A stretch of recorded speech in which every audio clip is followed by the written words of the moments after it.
The KXAN News Podcast is sponsored by Shelf Genie. In-depth, investigative.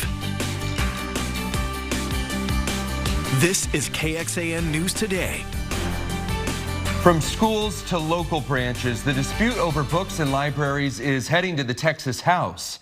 Good morning, I'm Tom Miller. Good morning, I'm Sally Hernandez. The Texas Senate gave final approval to a bill designed to keep what supporters call harmful materials out of school libraries. If the bill becomes law, it will give parents more say over some of the materials they see in the library. And in Llano County, a more than year-long dispute over which books should be on the county's library shelves did reach a tipping point. The entire library system was in jeopardy of closing over this disagreement. But in a vote at a packed commissioners court meeting yesterday, the decision was made. As Nabil Ramadna explains, the libraries will stay open for now. Llano, Texas, a mostly quiet town of about 3,000 people. But on this day, you don't get to choose who gets to read what. It was anything but quiet as debate over the Llano County library system reached full volume. And where is their parent? Discussions over what books should be available in the Llano County library system have been ongoing since December of 2021. Personally, I don't really want the library to be closed, but if that's the only way that we can keep smut and stuff out of our children's hands, then close the library. Irvin Light concerned over books he says are inappropriate for kids. He was hoping those books would be removed. When you have sexually explicit material in an area where a 5-year-old can get a hold of it, that's wrong. Suzette Baker. Because it's our basic right. It's everybody's right in America to pick up a book and read whatever book you want. A former librarian in the county. She was fired after she says she didn't remove some books. In their opinion, if they say a book like this, which is a YA plus book, which has more adult things in it, if they don't want their children to read that, then they need to come to the library with their children. This dispute ultimately led to a special meeting Thursday in Commissioners Court. This action item will include discussion and action regarding the continued employment and/or status of the Llano County Library System employees and the feasibility of the use of the library premises by the public. About whether to continue or cease operations of the current Llano County Library System. These materials cannot be in that library. It's destroying my family. Y'all are public servants, and I believe that the large majority of Llano County wants to keep this library. Commissioners then broke off into a private meeting to discuss, as some broke out into song. After about 30 minutes of discussion, the decision was made. We have ruled to remove the agenda item. The library will remain open. We will try this in the courts, not through social media or through news media. In Llano County, Nabil Ramadna, KXAN News. This issue, as you heard, is now going to be settled in the court, with both groups hoping for different outcomes. Honestly, we're happy with the judge's decision to table the item and take it to court. We love our commissioners, we love our judge, and I believe they made the decision that they thought was best for the community, and I'm proud of them. All right, now to the bill that could affect public school libraries statewide. Lawmakers in the Senate voted in favor of the SB 13 bill yesterday, and they sent it over to the House. It would radically change the procedures Texas public school libraries have to follow. And most notably, it would ban libraries from stocking what the bill's authors call the harmful or indecent materials they've been talking about. The bill would also require school boards to approve new library materials and publicly release lists of proposed library purchases 30 days ahead of buying new materials. Supporters say it would allow public schools to make decisions that reflect their community values and give parents the chance to weigh in. But critics say the bill's language is way too vague and could slow down the process of getting new books. First warning weather with meteorologist Sean Kelly. Hey, good Friday morning, everyone. We start with the look outside here, and it is a warm one, much warmer than the past few mornings, 62 degrees with a little bit more clouds up in the sky as well. We've got a pretty nice weekend out ahead of us. We Look at the visibility. It's looking fantastic. No fog concerns this morning. We're actually already getting a nice breeze out there out of the south, and that's going to kind of pump up the humidity here in Central Texas today, and especially through the day tomorrow. Could see some 10 to 20 mile-per-hour winds. Look at this, though. Late in the day tomorrow, we get a cold front that will shift the winds out of the north and could see some strong 30 to 35 mile-per-hour wind gusts Saturday evening into the overnight, and that will elevate the fire concerns. Low fire concerns for right now, though, because of just how humid it is. Dew points continuing to rise. The humidity will reflect that here on your muggy meter, showing though that large drop into Sunday and Monday. That's going to feel fantastic. And again, we get ready for hopefully some rain chances to alleviate our drought late next week. We'll talk about more of the timing of that and the impacts coming up in First Warning Weather. All right, thanks so much, Sean. Quick traffic alert at 4:35 this morning as we kick things off on this Friday. There is an 18-wheeler that's involved in a crash here, and the tow truck is on scene, hopefully clearing this 18-wheeler out on southbound 35, right near Middle Fiskville and Breaker Lane.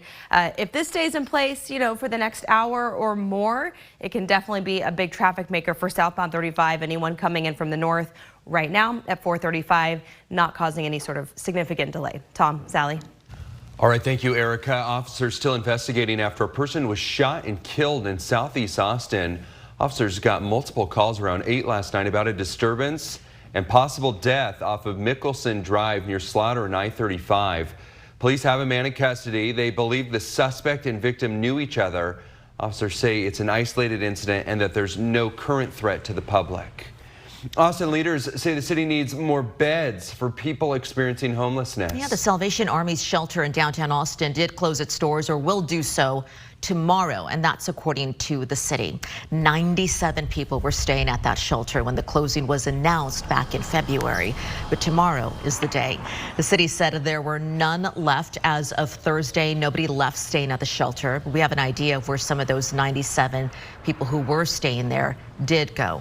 As of last week, the city says roughly 15% of people ended up in permanent housing. More than 40% of people went to another emergency shelter, and more than 20% either ended up back in homelessness or cannot be accounted for by the city. We have a by name list, so we know who those folks are from our homeless management information system. And for at least 30 days, we will retain an invitation to shelter. The city says there are around 1,000 emergency shelter beds in Austin, and those include places like the Northbridge Shelter and the Arch. The group Ending Homelessness in Austin and Travis County says it's getting a better scope of homelessness in Austin. Says it developed a method that's more accurate in counting the number of people experiencing homelessness. That method relies on daily data. A tech executive killed in the early hours of the morning, who police believe is responsible for his death in California. And more apartments and housing popping up near the University of Texas. But can anyone actually afford the new beds opening there? The concerns for some UT students. An arrest has been made in the murder of tech executive Bob Lee. He's the founder of KXAN. Yeah, San Francisco police arrested 38-year-old Nima Momeni, also a tech executive and an acquaintance of the victim. Yesterday, Lee was stabbed in the early morning hours of April 4th. Actually, that was earlier this week. Video showed him stumbling through a San Francisco neighborhood looking for help. He died at the hospital. Police have not released a potential motive, saying the investigation is still ongoing. San Francisco's district attorney blasting Elon Musk, calling his recent statements about Bob Lee's death, quote, reckless and irresponsible, because not long after Lee was killed, Musk tweeted, quote, violent crime in San Francisco is horrific, and even if attackers are caught, they're often released immediately, end quote. But city officials say Lee was killed by someone he knew, not repeated violent offenders. The DA says Musk's tweet misled the world in its perceptions of San Francisco. Just how effective has the Department of Public Safety been patrolling Austin? New numbers showing how many people troopers have pulled over. Also, classified documents leaked from the Pentagon. The person the FBI says is responsible for it, and the charges he'll be facing. This KXAN News podcast is brought to you by Shelf Genie. I'm Rosie Newberry from KXAN Studio 512. Considering replacing your kitchen cabinets? Struggling to find or reach things? Go to shelfgenie.com/Austin. Shelf Genie designs custom pull-out shelves for your existing cabinets, adding convenience and value to the most used room in your home. Shelf Genie custom pull-out shelves, everything in reach. Good morning, everyone. It is Friday, April the 14th, and we're taking a live look this morning at our camera that we have on top of the KXAN studios in downtown Austin, looking at the skyline for you. Sean has your forecast coming up for today and also for the weekend as we get you ready. Well, another high rise for students is coming to West Campus, so that skyline could be changing. The announcement came earlier this week, and it's one of several new construction projects underway in that area. But as KXAN's Sarah Alshay explains, even with more options, some students are worried whether they can even afford to stay. High rise after high rise making their way to West Campus near the University of Texas, driving up the cost of rent for UT students like Edwin Bautista. It's been tough finding actually affordable housing, especially as a student, just because my income is so limited. When compared to other parts of Austin, researcher with Apartment List Rob Warnock says rent is higher in this area. In that very close university adjacent area, 2-bedroom apartments right now are running like $2,000 a month, which is about $100 to $200 more expensive every month than like the citywide average. But Warnock says rent has increased at a slower rate than further out parts of the city. He says that's because of how many apartments are being built there. Moderating it from extreme rent growth that I think would take place if there were just no new units going online in that neighborhood. High rises like this one, a new 30-story apartment tower called Icon, coming in the 2025-2026 school year. Bautista ended up moving out of West Campus because the cost got too high, but those housing issues inspired him to join the City of Austin's College Student Commission for a year, a group that gives recommendations to the city for more inclusive housing options. Making housing that is accessible to the lower income spectrum of students. Sarah Alshah, KXAN News. Well, the College Student Commission requested a study looking at the stock of affordable student housing and the number of college students who actually need that help. The Austin City Council approved that study back in February of this year. Well, it's been more than a decade since UT built a new residence hall. The university has added beds. In 2021, UT bought the private Dobie Center apartment tower, now known as Dobie 21. It has a capacity for more than 900 students. UT bought it with affordable housing in mind. The university is still building affordable housing for graduate students on 21st Street east of I-35. When finished, it'll have more than 700 available beds. Now to a look ahead to the summer travel season. And Sally, any vacation plans coming up? Yeah, you know, every year we go to Denver as a family, but we're not flying this year. Oh, you're going to drive? We're going to drive. Oh, I exciting. don't know if that's the right thing to do after this story. Airlines are already preparing for a record-breaking summer travel season. So there may be some deals, but there may not. One estimate has global tourism surging by 30% this summer, while TSA says it is screening more than 2 million passengers every day.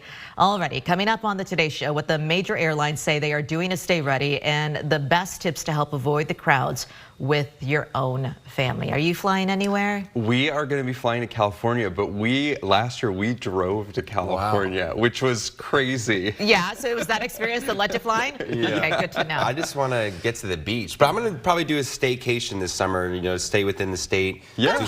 Do some hill country action and some South Padre action. I mean, why not? Right? There's some good options. There is. All right, let's get you out this morning. There's some great options this weekend for events and activities. It's going to be a nice one.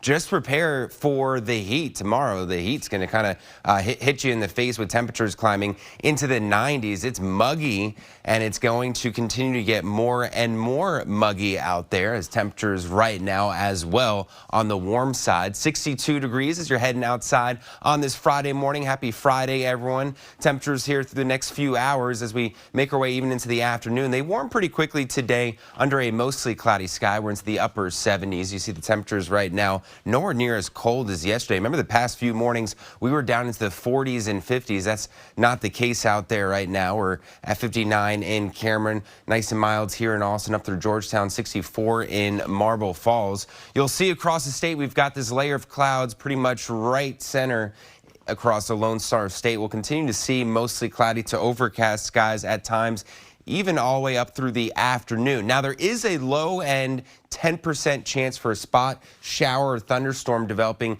into the later part of the afternoon, evening.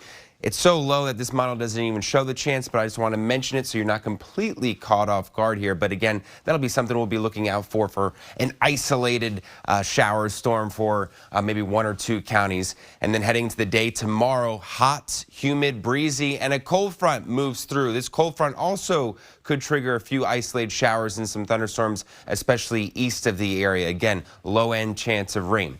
Heading into Sunday, absolutely wonderful weather, dry, sunny conditions. Heading into Tuesday, though, of next week, we start to see some increasing rain chances for our area. That will persist all the way through Thursday. Not a big rain event, but hoping to see upwards of a ½ an inch. So today, 81 degrees. The Cap 10K race looking really wonderful as well. We're into the upper 60s.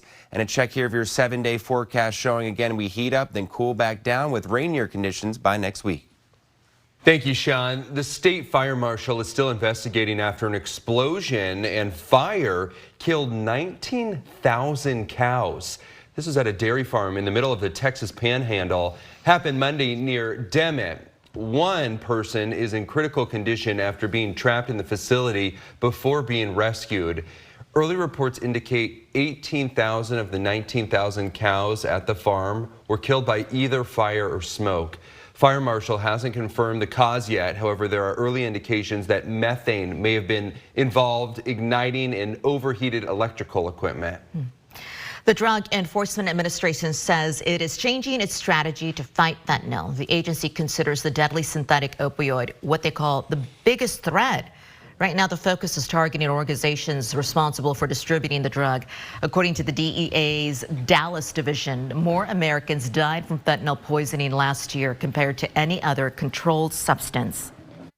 In 2021, 4 in 10 pills had a potential deadly amount of fentanyl in it. That changed in 2022. It's now 6 in 10 pills potentially have a deadly amount of fentanyl that's in that counterfeit pill. Yeah, several community meetings about fentanyl have been held in North Texas this week. Okay, we have new numbers showing the Department of Public Safety, DPS, has pulled over more than 5,000 people since troopers increased patrols in Austin, and that was just 2 weeks ago. Yeah, DPS started helping out Austin police last month by request, and it comes as APD is dealing with staffing shortages. KXAN's Brianna Hollis has been tracking the arrests that troopers have been making.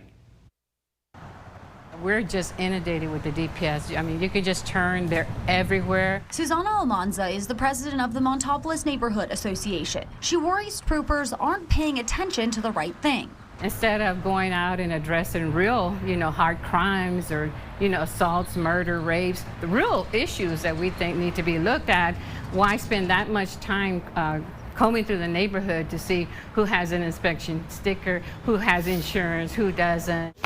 According to affidavits found at the courthouse, some examples of recent trooper arrests: 2 deep WIs on East Old Torf, an arrest in a human trafficking sting, a marijuana arrest. A trooper pulled this driver in North Central Austin over because of their window tint. Multiple felony arrests during a hotel surveillance operation to find wanted fugitives in the Runberg neighborhood. A marijuana arrest after police pulled a driver over for not properly displaying their temporary registration permit. And a low-dose Xanax and mushrooms arrest on East Old Torf after a trooper pulled a driver over for expired registration. This suspect also had felony assault warrants out of Hayes County. I think that increased police presence, more firearms off the street, more felons in jail is resulting in what we all knew to be true, is less crime. Since the operation began, DPS has recovered 17 stolen vehicles and seized 30 guns, as well as ½ a pound of cocaine, 1/10 of a pound of heroin, and nearly 300 pounds of meth. There's a sense of help, like, hey, we've got help. We've got extra people on the street. So when I see that many troopers, that really raises a flag. Brianna Hollis, KXAN News. APD says DPS is only giving out tickets in about 25% of the cases where they pull over drivers. Also worth noting, under this operation, money generated by tickets from troopers, that's going to Travis County, not Austin. As troopers increase patrols within city limits, they are not subject to monitoring by the Office of Police Oversight. If you do want to file a complaint, the process is different here. An explainer on what it takes to do that online right now at KXAN.com. This is KXAN Sports, brought to you by Thomas J. Henry. Good morning to you. Sometimes luck's not on your side when it comes to injuries. Austin FC certainly experiencing that in the opener. Julius Cascante went down, still not back. And then during training, Jan Komanic suffered a knee injury that has ended his season. He'll have knee surgery. Averaged over 72 minutes per game in the first 6 contests. It's been a rocky start. Injuries, losses. They get Vancouver tomorrow night and trying to get the pieces back together. We have good players. We've played quite well at times. We got to do better with our final actions. Obviously, some of the defending as well. But we're a solid team. We have to get good performances, push the consistency, and obviously execute a bit better on the offensive end. I think we've lacked some pop and certainly some timely finishing. So I think those things, one kind of feeds the other. If we score goals, the team typically gets confidence and wins come. So I think that's what we try to focus on. But it's never going to be easy. You can't just show up and expect it. We got to go out and make it happen. State soccer tournament today at high noon. Westwood girls in a 6A semifinal against Flower Mound Marcus. And then tonight in a 6A semifinal on the boys' side, Dripping Springs and Allen. On Thursday, the Conley boys and the Georgetown girls come up short in their semifinal matches. Thanks for joining KXAN News today. You can also listen to KXAN News Nightly every weekday after 5:30 p.m. for in-depth coverage on what matters most to you.